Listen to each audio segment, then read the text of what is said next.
kaza oldu. Her yer polis dolu.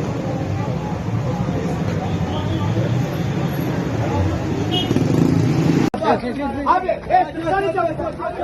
Aç buraya.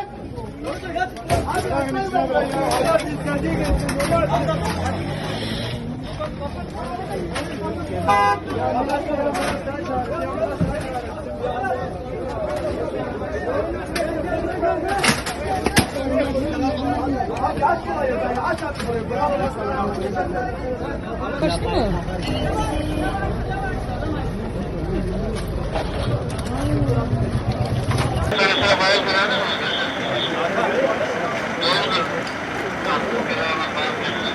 Komiserim biz kısma bırakıyoruz.